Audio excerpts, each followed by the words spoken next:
Hi, everyone, and welcome to AB Conversations, where we will help you CFP your way out of it. A podcast where you get into the minds of a couple certified financial planners on how we think and feel about everyday financial planning questions and what should really matter most to you.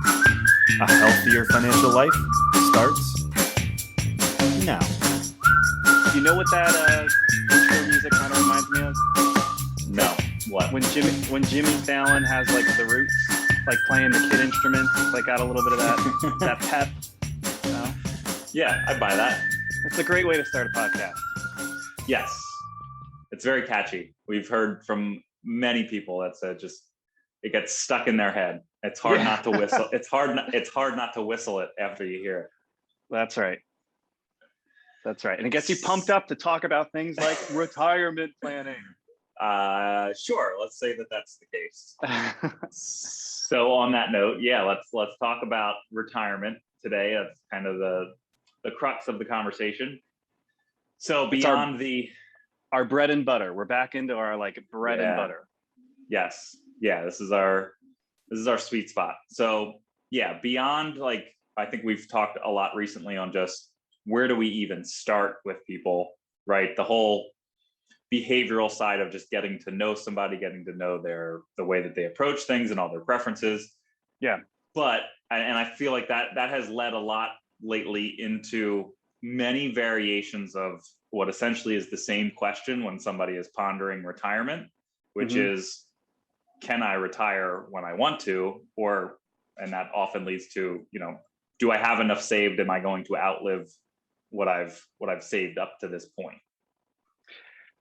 Yeah, I think that's well said, because if people do come in with like that one question, can I afford it? Am I going to run out of money? How much money can I actually spend? It really is kind of a variation of all that same question. And that's why when we start to like break down the conversation within the planning model itself, there really are only 5 variables.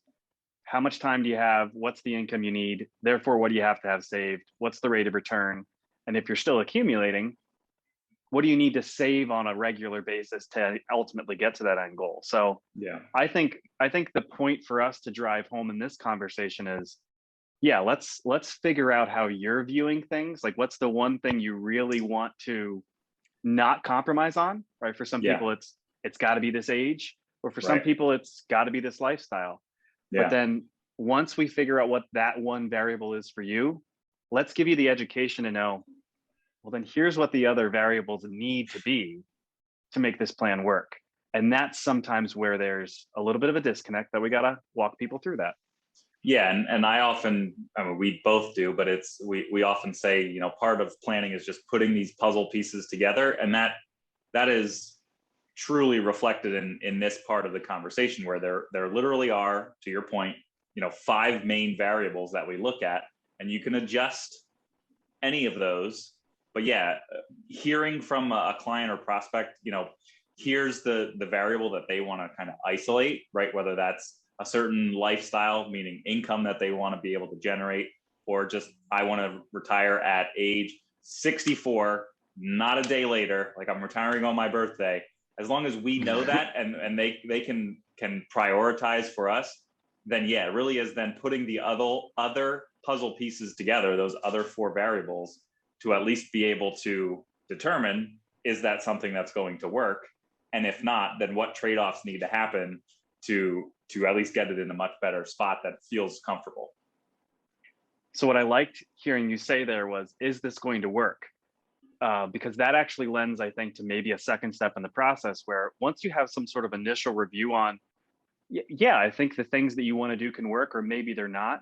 It's to figure out, and this is where we really need to play a big role, figure out, well, maybe it works on the front end, but it may not work if you really live a long life, or maybe that calculation feels good today, but inflation's going to be a problem later if all your income's coming from something that's really not going to keep up with inflation over time. So I think there are degrees of will it work, and if there's one more thing I'd say to that, building in buffers, like making sure that we're not just saying, can it work? Yes or no. It's, well, if we stress test this with something that pops up in your life, does this thing crumble or is it resilient? Yeah, and that's oftentimes what we see factored in the least. Those kind of additional either expenses. Everyone knows once they hit age 65, they can jump on Medicare. But I think part of the disconnect is, well, Medicare isn't free, even though it's typically cheaper than most employer provided coverage. That's assuming you're just paying the premiums and don't ever need to use the coverage. So there are deductibles that we assume into our projections, but that's certainly one area where it doesn't always factor in, like you said, the inflation side of things. We know costs are going up, but when you now try to compare that, or at least put that up against Social Security, pension income, those fixed income sources that may or may not be keeping up with inflation, that gap does continue to grow into the future. And we just want to make sure, like you said, poke some holes in this. Let's throw some buffers in there. Say we spend a little bit more in any given year in retirement, just to make sure that there is some margin of error, because it isn't exactly a black and white yes or no answer. Oftentimes when it comes to retirement, it really is a sliding scale. Yeah, that's really well said. Because I think if there's maybe one kind of disconnect on what our role is, it is to push back on you on what inputs you're really giving us to put into a plan, right? And that's where our experience and having gone through this a couple different times, wanting to make sure we're conservative in the assumptions we're using, wanting to actually double check your math. One of the biggest inputs to this is, what kind of income do you really need? Mm-hmm. We get that question a lot on the front end. Like, do I need $1 million to retire, or does it got to be a lot more? Do people my age have this much saved or not? It really comes down to what you're going to need to spend. And I think more often than not, people have no stinking clue what they actually spend on a month-to-month basis. That if you ask them to go through some sort of cash flow, think about it, track it for a month or two. Oh, I spend $5,000 a month, $6,000 a month. Meanwhile, you're making $150,000 a year, and we're going, then where is the other money going? Right. And I think it's human nature to maybe understate what you think your need will be. Oh yeah. And that can be a problem. Yeah. So that's, yes, I agree with everything you just said, but yeah, that's an important first step in the process. Just number one, confirming whether the variables or our assumptions together are actually reasonable. And then if they are not, let's at least try to figure out something that is realistic, so that we're at least dealing in some world of reality when it comes to these projections, and then making this big decision on whether retirement is going to happen, sooner or later for many people. We would hate to have somebody make that decision based on some faulty data, or at least, pie in the sky kind of expense levels. And now you're 6-7 years into retirement, and it's, well, this isn't looking great. I'm taking out more money than I think I expected. It looks like I'm going to run out sooner than later, and now I'm going to have to go back to work, or at least really start to pull some of those parachute cords that I wasn't ready to pull this early. And I think that happens too, with some sort of assumption on what kind of rate of return, or what is my savings going to generate for me. I mean, I get a little bit concerned that there may be a lot of plans, or whether they're formalized or not, people that are kind of in retirement have gotten some sort of false sense of security when you've had stock market returns the last 3 years that are like pushing 20+% a year. That masks a lot of excess spending that you may have gotten used to, that will not be able to occur in the future if we're back to some more normalized 5, 6, 7, 8, who knows, rate of return. So I think part of the point that we're trying to make today, there definitely are a lot more variables that go into planning than I think that one burning question that people have. But how those dominoes play out certainly need to change over time. And we need to make sure that the assumptions that were made on the front end either are coming true within the plan, or can be adjusted, and you have the built-in buffers to survive those adjustments later. Yeah, and I think just to build on that a little bit more, right? We've talked about kind of all these variables, all these assumptions, but they do fall into two camps, right? Some that you can control, and then many others that you can't. Yes, So, well said. so even from that aspect, right? If the market is, like you said, right now it has masked maybe some excess withdrawals or expenses, whatever that may look like. Yeah, some shortcoming. Yeah, so let's take the opposite of that. At some point, we're going to have, I don't want to say normal, but some sort of extended recessionary period that is not, a 30-day COVID shut off the economy, turn it back on type of downturn, something that is going to be a little bit more prolonged. And then that's where, if the market returns are not enough to make up for the withdrawals that are coming out, then let's look at these other variables that clients can control, whether they want to or not, right? It's earning more, spending less, maybe adjusting investment risk, all of those things that, again, I think it's just the difference between the things we can control and the things that we can't, and knowing that if we need to make adjustments, it has to happen over here where the things, the under the list of things that we can control. And so much better to think about those things and actually project those things out on the front end before somebody does retire, right? And I think that's part of our job. As much as we are the practitioners here that have to like build the plan and kind of understand the financial dynamics of it, I'm hoping you would agree. I mean, we work together on this stuff. I hope you would agree that the conversations on the front end to that plan are far more important than whatever projection we're going to put together, because that projection is still a lot of assumptions that are going to change over time. Right. It's using the projections to generate the conversations on, if these things happen, if these bad things happen, what are we willing to compromise? And if there aren't some things that we want to compromise, then that helps us on the front end go, yeah, let's focus on what you can control. Are we working longer to earn more? Are we going to spend more, spend less? Are we going to find a way to kind of try to generate more return? What are the things that you will do on the front end that help that plan when those bad things happen? I mean, that is planning. Planning should not be for best case scenarios. It should be, we've got a lifeboat, we're going to be comfortable with it. When these things happen, we know what levers we're pulling. That has to happen on the front end.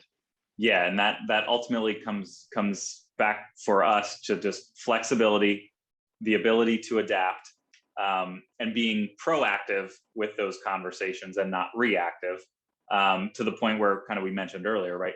For clients to be able to prioritize, right, what levers they want to pull should that scenario kind of develop, it's much easier to essentially go through kind of your checklist that you've created in advance than it is to now be staring at a blank sheet of paper and going, okay, well, where do we start now that things aren't working out?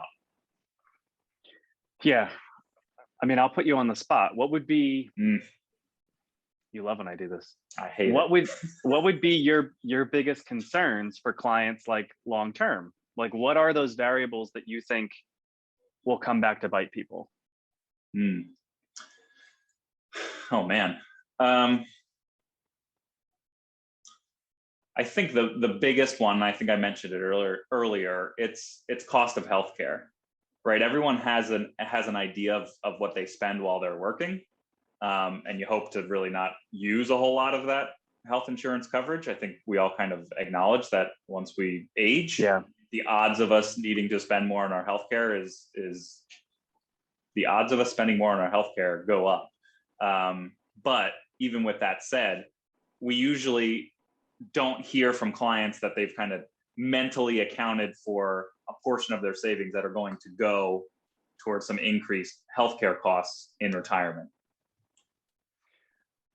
So mine was going to be like piggybacking right off of that. So that's one concern. And I think studies show that like is the number one concern for retirees, that like, do they have enough saved to cover those expenses? Yeah. But we're also seeing people live longer. So isn't that compounding that problem? That here we are, not that we're trying to play, God here, but we're drawing these plans that say, and you will pass away at age 90, or you will pass away at age 95.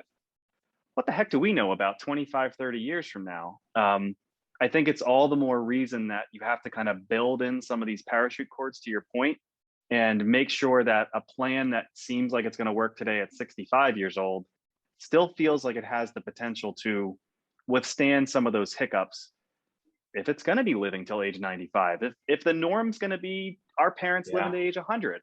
Yeah.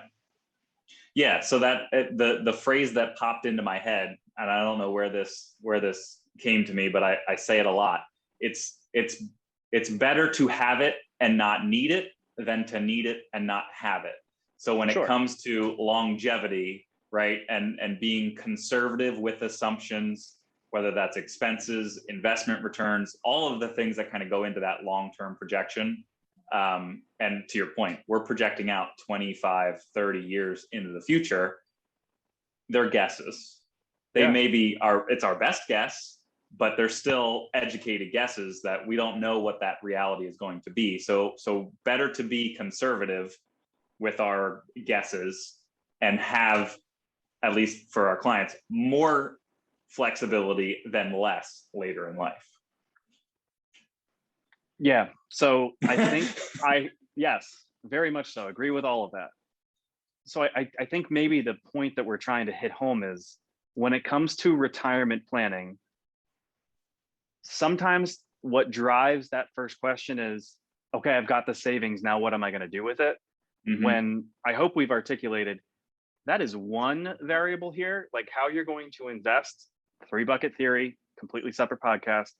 Yep. How you're going to invest is one input when all these other heavy conversations around assumptions, income need, taxes, healthcare, what buffers do we have built in? This is the reason why I hope anybody that's going to retire seeks out some sort of retirement consultant to have those conversations, that pays for that kind of consultation, completely independent, or maybe they do both like we do, but completely independent of just what I'm going to do with my 401k when I retire. Yeah. Because to your point, there are things we can control, and we better have those conversations before we retire. And there's certainly things we can't. But if we have the conversations on the front end on what we can't control, hopefully we're building in the backup plans before those things would occur later in life. Yes. Perfectly said. Then let's leave it there. Put a pin in it. Done. Thank you. Doesn't it feel good? Like we're back in a comfort zone. Not that I'm uncomfortable talking about some of our other recent podcasts, but like this is the training we had. This is the way that we've been built, to kind of most help, the biggest crowd out there, the baby boomers retiring. So if you got questions, we're here. We're the team you want to call. Yep. Don't be shy. Thank you, sir. All right. Thank you. Ciao. See you soon. See you next time.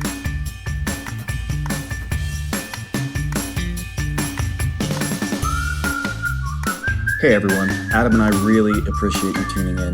Please note that the opinions we voiced in the show are for general information only and are not intended to provide specific recommendations for any individual.